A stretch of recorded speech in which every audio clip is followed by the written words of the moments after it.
மச்சான் மச்சான், நான் தான் அறிவுக்கு நீ ஃபாரின்ல இருக்கணும் மச்சான். நீ மட்டும் எங்களோட அரசியல்ல ஈடுபட்டு இருந்தா ஒரே ஒரு நொடியிலேயே இந்த உலகத்தை ஒண்ணாக்கி அதுக்கு பிரசிடென்டா ஆட்சி பொறுப்பு ஒரே பிளான்ல என்ன விட்டு போகாம இருந்த சனி நீ வரட்டிட்ட, ஆஸ்திக்கு தடையா இருந்தவனே துரத்திட்ட.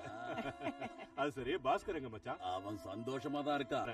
அவனை கூட்டிட்டு போய் அவனுக்கு நான் தைரியம் சொல்றேன். அந்த தைரியத்தெல்லாம் நானே அவனுக்கு சொல்லிக்கிறேன். ஆனா இப்ப அவனை விட முடியாது. ஏன் ஐயா?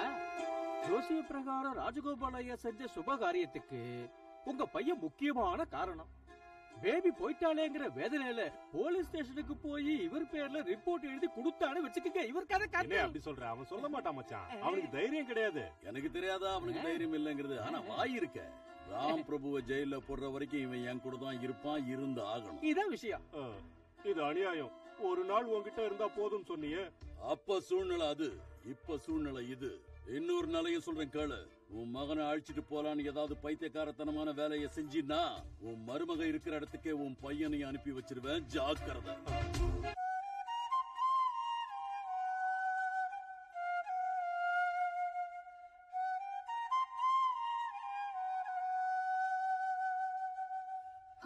அம்மா என்ன மன்னிச்சிருக்கமா. குடி போதையில என்ன பேசுறதுன்னு தெரியாம கண்டபடி உளறிட்டேன். உங்க தம்பி ஒரு தப்பும் செய்யல. சிகாமணியும் ராஜகோபாலும் சேர்ந்து உங்க தம்பிய மாட்டி விட போட்ட பிளான் இது. பிராந்தி குடிச்சா என்ன போய் சொல்ல வச்சது அவங்கதான். அமுல் பேபிய கொலை பண்ணதும் அவங்களதான் இருக்கணும். வாத்தியாரை எப்படியாவது காப்பாத்தி ஆகணும். நான் உடனே போய் போலீஸ்ல இந்த விஷயத்த சொல்ல போறேன். வாத்தியார பாத்தீங்கன்னா இந்த விஷயத்த சொல்லிடுங்கம்மா.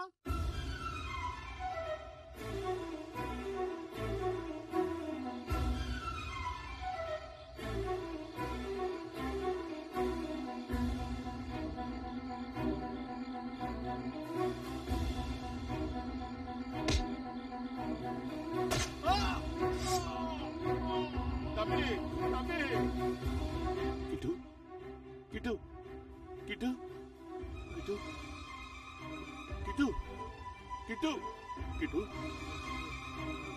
யார் செஞ்சாங்க?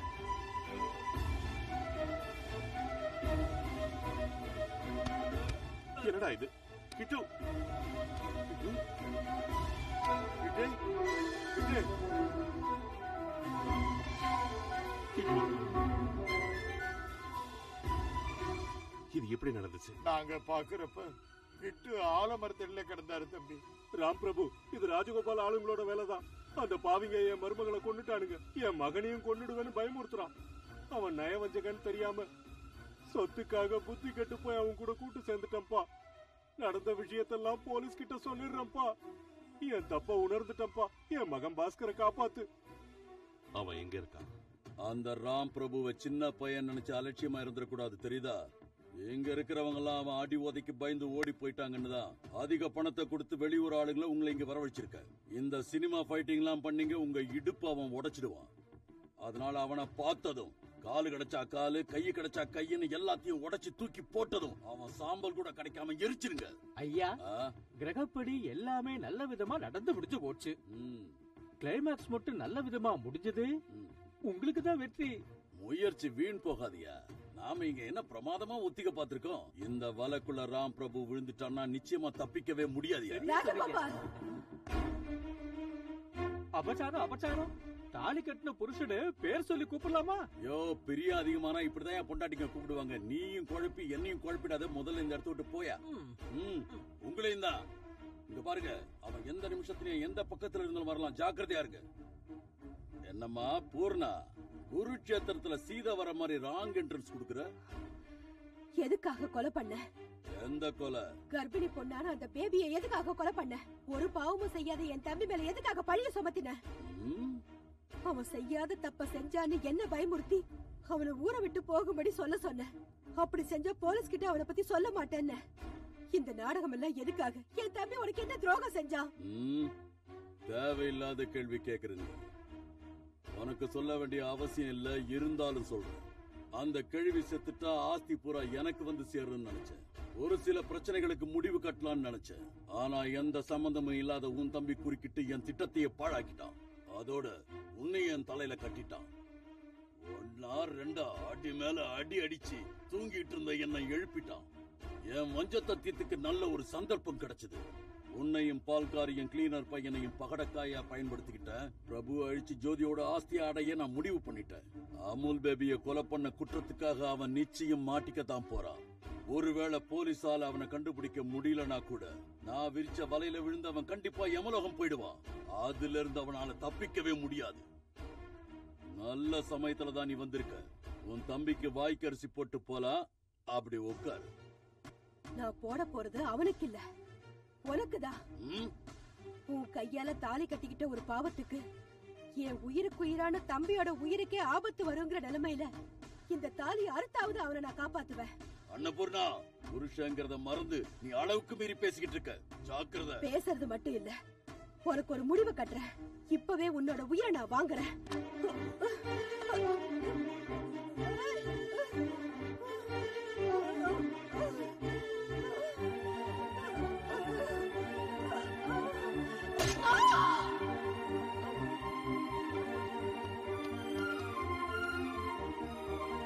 அக்கா,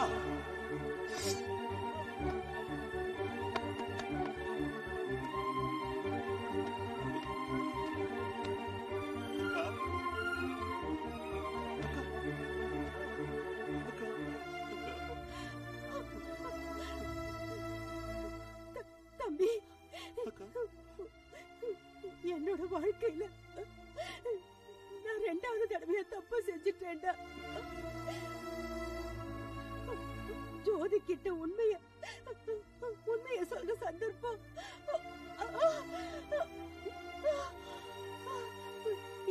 எனக்கு இல்ல. முதல்ல இருந்தே நான் உனக்கு பாரமா இருந்துட்டேன்டா. உன் மேல நான் வீண் பழிய சுமத்திட்டு போறேன்டா. இந்த அக்காவை நீ மன்னிப்பியடா.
Ah!